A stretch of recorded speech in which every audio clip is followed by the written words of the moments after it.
গোপনে ধনী হওয়ার একটি দোয়া। রাতে যখন ঘুমাবেন তার আগে ২১ বার এই দোয়াটি পড়ে ঘুমাবেন। তো প্রিয় ভাই, আমি যে ধনী হওয়ার দোয়ার কথা বলবো, তো দুনিয়াতে সবাই ধনী হতে চায়, কিন্তু সবাই ধনী হতে পারে না। তারাই পারে যারা প্রচেষ্টা রাখে, আল্লাহর প্রতি ভরসা রাখে, আল্লাহর নাম নিয়ে কাজ করে এবং কষ্টের রাস্তা পার করতে পারে। তো ধনী হতে গেলে আপনাকে কষ্টের রাস্তা পার করতে হবে। তো রাত্রে আমি একটি দুয়ার কথা বলবো, যে দোয়া নবীজি সাল্লাল্লাহু আলাইহি ওয়াসাল্লাম শিখিয়ে দিয়েছেন। তো তার আগে যখন ঘুমাবেন তখন আপনি ইস্তেগফার পাঠ করে নেবেন, যে কোনো ইস্তেগফার, যেমন আস্তাগফিরুল্লাহ।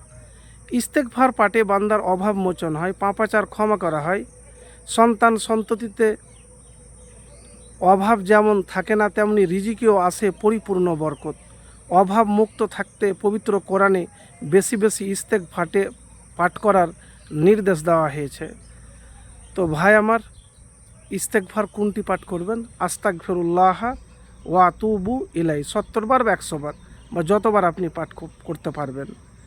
তারপরে আরেকটি আমল আছে, সেটি হলো যে সময়কে কাজে লাগাবেন।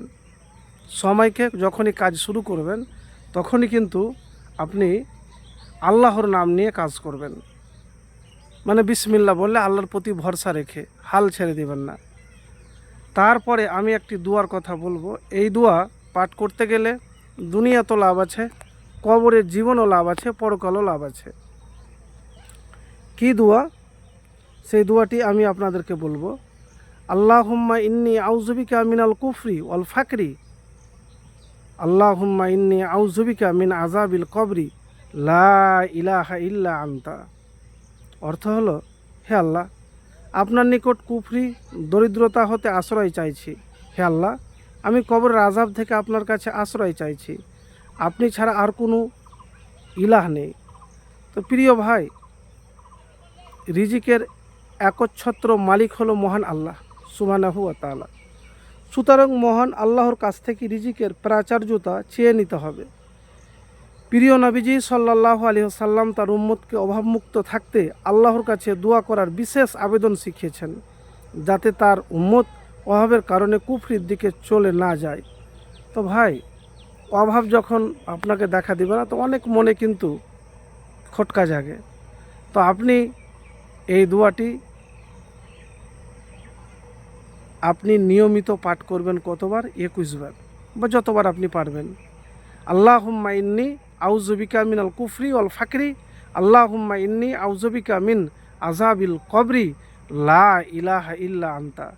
তো তার আগে দুরূদ শরীফ একবার পাঠ করে নেবেন, সূরা ফাতিহা একবার পাঠ করবেন, দুরূদ শরীফ পাঠ করবেন। তারপরে আল্লাহুম্মা ইন্নী আউযুবিকা মিনাল কুফরি ওয়াল ফাকরি, আল্লাহুম্মা ইন্নী আউযুবিকা মিন আযাবিল কবরি, লা ইলাহা ইল্লা আনতা। তো প্রিয় ভাই, এই দোয়াটিতে 3টি দিক রয়েছে। এক, তো আপনি দারিদ্রতা থেকে আল্লাহর কাছে আশ্রয় চাইছেন, কুফরি থেকে আল্লাহর কাছে আশ্রয় চাইছেন, আর কবরের আযাব। দেখেন, যার মধ্যে আত্মা রূহ আছে তাকে তো দুনিয়া ছেড়ে যেতেই হবে। তো এই দোয়াটি অবশ্যই পাঠ করবেন, কাজে লাগবে ভাই।